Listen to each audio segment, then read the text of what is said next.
What I'm going to cover today is operational amplifiers, too, because we covered it last time. And I'm going to do it not the easy way, which I thought I did last time, but the even easier way, like the super easy way to work with operational amplifiers. But by easy, I don't mean in any way limited or incomplete, right? This is, okay. So we're going to start with our picture of the operational amplifier, where we have two inputs labeled V plus and V minus, and one output, right? And if you remember, right, it's not a triangle, it's a square, but this just shows you the way the information flows. And what I will not be drawing are the power cables that need to run to this, right? And references and other things, okay? And we're just gonna focus on, what do we call it? The working parts of it. All right. Now, here are two rules for op-amp.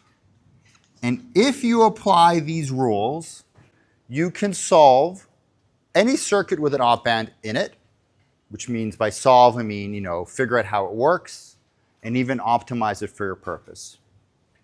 Rule number one is no current flows into the inputs, right? And remember, there is both a positive and a negative input. So what that means is that this current here flowing into the amplifier, you can see that green, the orange, into the amplifier, right? This current here is 0, and also this current here is 0. This isn't an equation you need to solve.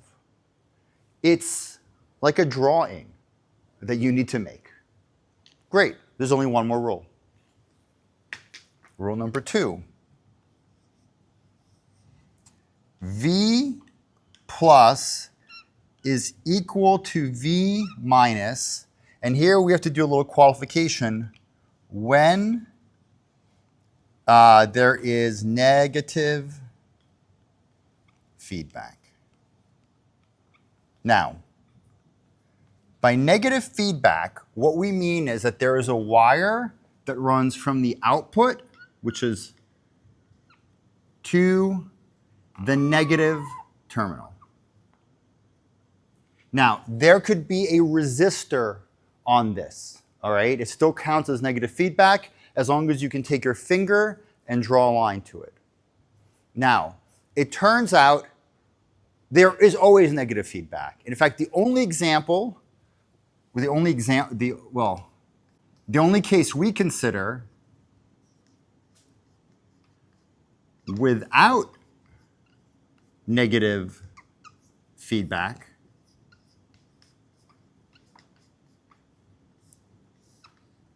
which is just this, was in fact the comparator. All right. But taking this aside, they're all going to have negative feedback, and therefore this rule is universal. Let's now use these rules to figure out how all circuits with operational amplifiers work. Is it really this simple? It kind of is, all right? But we will need to add one other thing at the end, my favorite equation, and the only equation you've used in this course so far, Ohm's law. So we will do that a little bit at the end. But all right, so let's start with this very same circuit here. I'm not going to add anything. And we described it last time, right? And we did some other equations for it. In this circuit, let's call it A. I'm not going to redraw it. It's just over here. Is called the follower. Okay. So you're looking at this circuit. And it's kind of confusing. What's going on here? You've never seen it before, right? There's the triangle and some wires. All right. Let's go to the rules of op-amp, right? First rule of op-amp is no current flows into the inputs. So that means you're going to draw this and you're going to draw that. Now, it doesn't mean that no current is flowing here, right? It means that no current is flowing here. You have now completed rule 1 of op-amp. That wasn't very painful. Now let's do rule 2 of op-amp. Rule 2 of op-amp says that this voltage here is equal to this voltage here, right? If you want, you can write it. So let's just go ahead. Just for the heck of it, we're going to rewrite that V.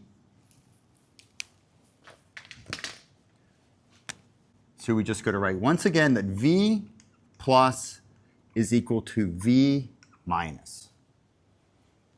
And at this point, we have finished the rules of op-amp. So if what I've promised you is true, you're done. You have all the information you need. Now, it doesn't mean, though, that you don't need to do a little bit of the legwork. Okay, so let's talk about what that extra legwork is. Well, in this case, I would say, well, V plus is equal to V minus. But because I have this wire here, this voltage here has to be this voltage here. Okay, so I'm going to write V out is equal to V minus. And then, a little bit of math, V out is equal to V plus. Done. And that's how rules of op-amp get you to where you need to go. So simple, it's almost deceptively so. Let's do another one. B. The inverting amplifier.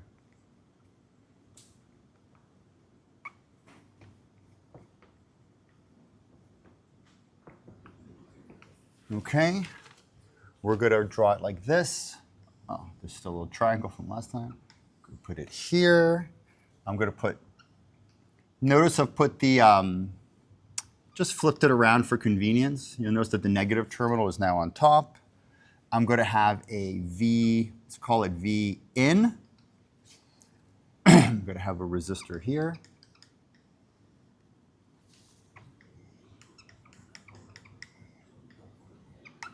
And let's call this V out.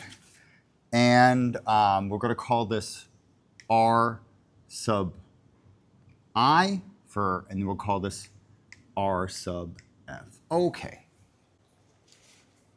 You've never seen this thing before.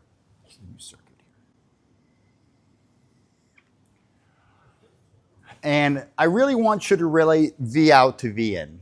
That's generally the name of the game, because V in is the input in this case, and V out is the output, right? So the question really is, what is V out, as a function of V in? Right? That's really sort of the general idea. All right, faced with a problem like this, you will go to rules of op-amp. Let's apply them. Rule number 1 is that the current flowing into the op-amp is 0. You can do this drawing, right? I think, I could probably train my, 9-year-old to do this to the extent that he will listen to anything, right? But I can try to tell him, when you see this, you put an arrow here, label that as 0, put an arrow here, label it as 0. You don't want to draw, you can do this in your mind, just fine too. We have now finished half of the problem. There's only one step left, that V plus is equal to V minus, right? So let's write it. V plus is equal to V minus. Now this rule only applies when you have negative feedback. But you'll notice in this case that there is negative feedback because I can draw from here to there. And it's okay if there's a resistor. Like I said, it doesn't have to be a straight line. So we can use rule 2 of op amp. At this point, guess what? We're done. Isn't that amazing? You can say, wait, that's not done. Right. Little bit of thinking beyond it. But what I mean by done is the op amp part doesn't matter. If according to my proposal, at this point, you can put your hand over the op amp. There's nothing else to say about the op amp other than those 2 rules. Put your hand over it. If it helps you, should we do it? Yeah, let's erase it. Okay? Let's just, or I'll kind of do, it helps like a, right?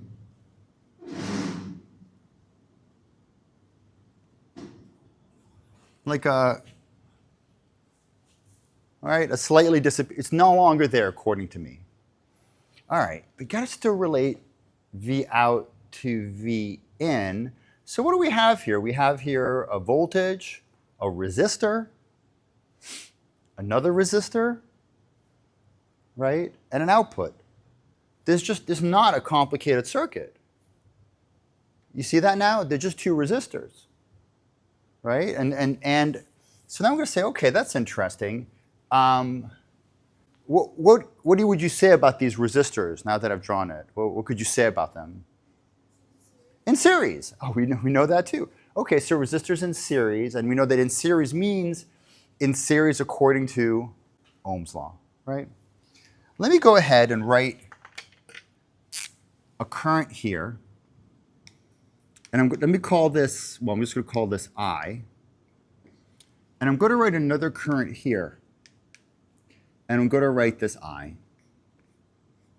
Now, this current is actually the same as this current, right? If this is 10 taxicabs per minute, this is also 10 taxicabs per minute. It's sort of obvious when we remove this, right? You can say, but wait, aren't some of the taxicabs going this way? So it's 10 here, but 5 and 5? No, because no current flows into the op amp. The op amp is not there. It's not there. So this current and this current are in fact the same, just like if you had resistors in series, right? That's why. So that's what makes them in series. Does that make sense? I sometimes feel like this is almost so obvious. The more I talk about it, the less clear it is. Right? I feel like you, right? I think you know what exactly what's happening here, right? I feel like right? It's almost like I'm making it more confusing. It's just this circuit, right? Let's write Ohm's law for this circuit. Ohm's law says that the voltage across we have to be careful here. It's the difference in voltage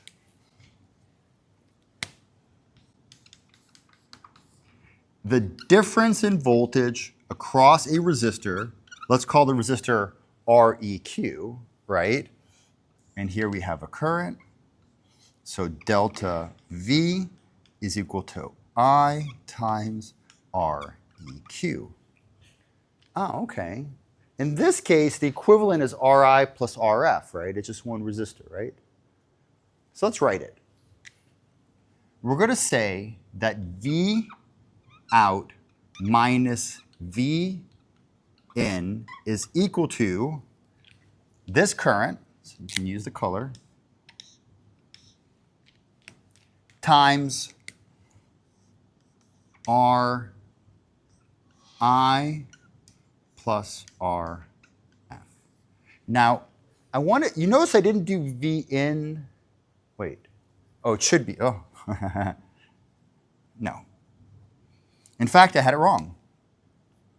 It is V in minus V out, all right? If the current is this way, it's this voltage minus that one. Good, I'm happy I made the mistake so you could see it, right? All right, so I want you to be aware though, you're saying, well, we moved beyond this. That's correct, but we're just doing Ohm's law, right? And notice what we've done here actually. I said I wanted V out in terms of V in, right? That's what I wanted. I wanted V out in terms of V in, and already we're getting a relationship here. But of course, there's this other unknown here, right? This I here, all right? So if you hadn't seen this before, you're kind of fishing around with what to do. And then you're thinking, you know what? We never used this rule, did we? Right? We never really applied this so far, right? We wrote it, but we didn't use it. Right? Maybe we can use it. V plus is equal to V minus. All right. V plus, though, right, is equal to 0 volts. This voltage here is 0 volts greater than what we're calling the reference, right? If I took a multimeter here, there's nothing to work with. It's just 0. So V plus is equal to 0, and therefore V minus is also equal to 0, right? This voltage equals this voltage, and this voltage equals 0. So V minus is 0. Interesting. So now what I'm going to do is I'm going to write Ohm's law across here. And just for completion, I'm going to write Ohm's law across here as well. Right? You know, when you have a hammer, everything looks like a nail. Okay? When I've given you Ohm's law, you're just going to start writing Ohm's law everywhere. Let's see where it takes us. First, I'm going to write it here. I is equal to, well, I'm going to say V in minus 0. See, because I know it's 0 from the second of op amp over R sub I. Ohm's law. Okay. Then here I'm going to write I. Now, it's the same I, but, well, I'm writing it for this here, right, is going to be 0 minus V out. See, you have to be a little bit careful here that it's not V out minus 0, right, over R sub F. Now, at this point, I have exhausted my Ohm's law. Everything that I could have hit this hammer on, I've hit it, right? So, okay, I've applied the rules of op amp. I did, right? I wrote Ohm's law everywhere. I don't think I missed out on any Ohm's law. I need to get this in front of this, right? And I didn't like this equation here because this does relate V out to V in, but in terms of I, right? I don't know I. So this was a little pesky, right? But look at here. I is equal to this. I is equal to this. It's the same I, right? Why is it the same I? Because of the first rule of op amp. All right.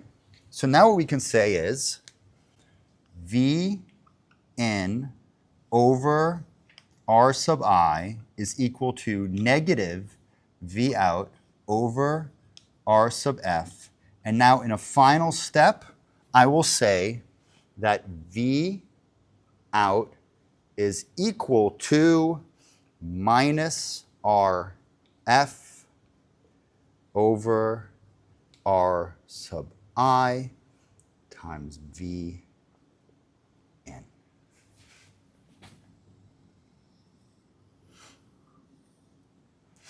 And that is the equation for the inverting amplifier.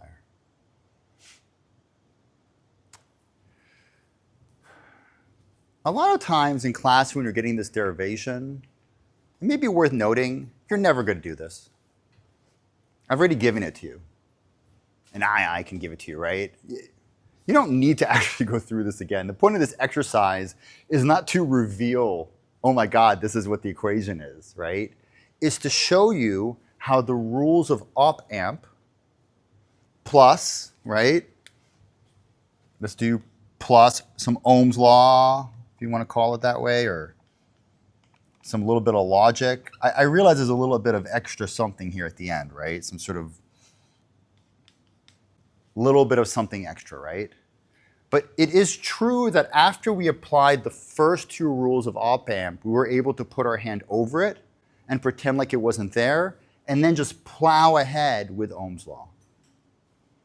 Yeah?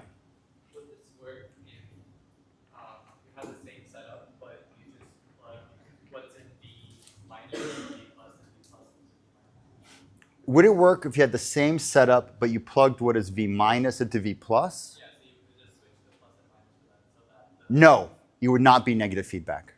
It would not. This rule would not apply. Yeah, yeah, it would be something different. Yeah, I don't know what that would be. But no, it is very important that the negative comes in on this side. Let's gestate on this circuit for a few minutes before we go on to the next one, all right? Let's put specific values on it. Let me do it right here in this little space here. Let's say that RF was equal to 2 ohms and RI was equal to 1 ohm and V in was equal to 3 volts, then the question is, what is V out? So instead of this being arbitrary resistors, I've put a 2 ohm here, and I've put a 1 ohm here, and 3 volts shows up, right? It shows up at my circuit. What will come out on the other end? Well, you would apply this. Well, you could go through all this again.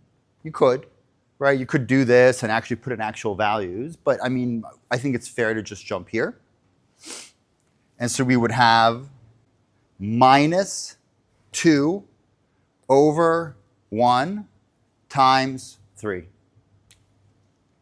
Negative 6 volts. So the difference from here to here was a minus 2x. So I would say, again, using the space here, that the gain of this circuit was negative 2x.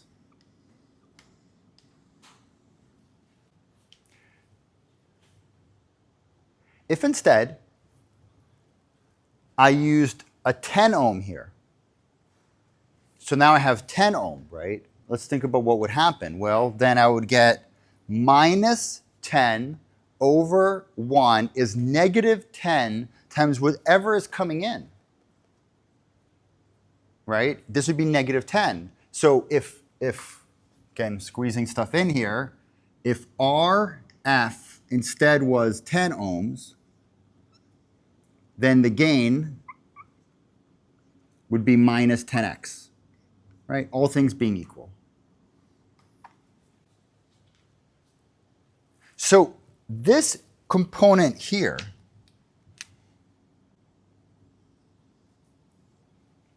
is the gain.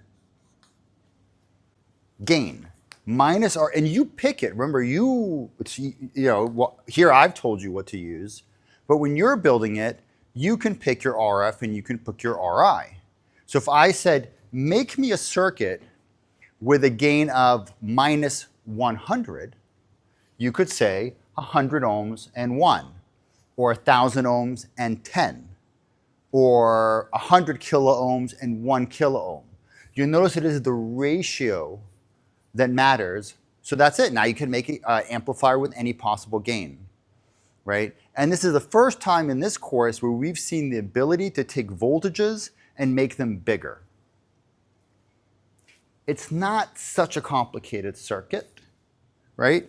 If you were to think about this as remember, this is in fact, a physical chip with 1, 2, 3, 4, 1, 2, 3, 4, some power lines here, possibly a ground, and then we have our V plus, our V minus, and our V out. If you had to physically implement this, you would say, okay, I have an input now called V in, and I connect that through a resistance to this point here. And I also need to drop a resistor from V out to V minus, so that would be from a resistor that's connecting from here to here. I mean, you've built it.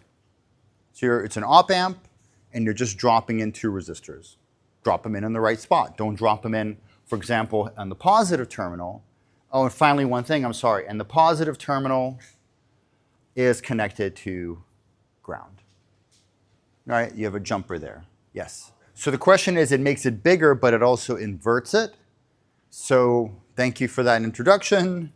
We will now talk about the non-inverting amplifier.